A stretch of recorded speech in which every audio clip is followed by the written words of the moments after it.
Le plus marquant, ça a été l'arrivée au sommet du Kilimandjaro. C'était la première fois que je dispersais les cendres de mon père. Il y a quelque chose de vraiment très spécial à ce moment-là, qui se passe quelque chose de tellement fort, c'est inexplicable. Bonjour Néo, c'est Constance Scherer, j'ai 27 ans et je suis la plus jeune française à avoir gravi l'Everest en hommage à mon papa décédé d'un cancer du pancréas. Il s'est battu 4 ans contre la maladie et il s'est envolé à mes 9 ans et 14 ans après son décès, j'ai découvert dans une lettre ses dernières volontés qui étaient qu'on disperse ses cendres sur le plus haut sommet de chaque continent. De ma naissance jusqu'à mes 9 ans, mon père a toujours été hyper présent pour moi, il a tout donné. J'étais fille unique et j'ai été très attendue. Mes parents ont mis 4 ans avant de m'avoir. Donc forcément, quand je suis arrivée, ça a été un peu le grand soulagement et ils voulaient même m'appeler Victoire plutôt que Constance pour dire à quel point c'était un grand moment pour eux. C'est vrai que je n'étais pas du tout prédestinée à faire de la montagne. Je ne savais pas du tout si j'allais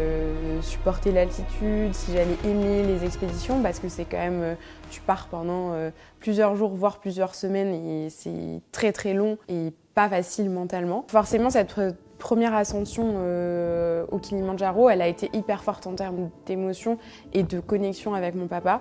Je me suis dit, c'est dingue de pouvoir ressentir à ce point la présence de quelqu'un qui n'est plus là.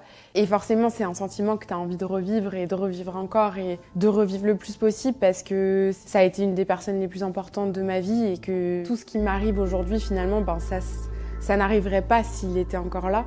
J'accepte et je me dis qu'il me guide et ouais, c'est le plus important pour moi. Au cours de tes ascensions, tu as des signes de lui ?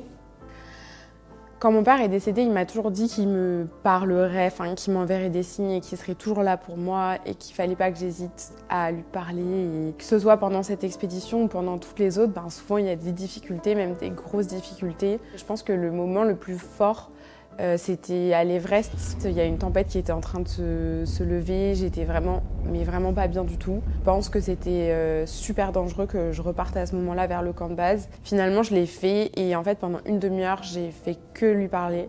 Et il n'a fait que m'envoyer des signes. Il y a eu des étoiles incroyables dans le ciel. La tempête s'est calmée, elle s'est transformée en une neige incroyable. C'était complètement fou et j'ai vraiment envie et besoin de croire à tout ça. Qu'est-ce que tu penses que ton papa t'aurait dit s'il avait été avec toi en haut du sommet ? De l'Everest ? Peut-être qu'il aurait rien dit. Je pense qu'il aurait rien dit en fait. Il m'aurait serré extrêmement fort dans ses bras. Et je pense qu'on se serait regardé et que nos regards auraient suffi pour se dire tout ce qu'on a ressenti à ce moment-là. Mais en fait, je sais qu'il était avec moi.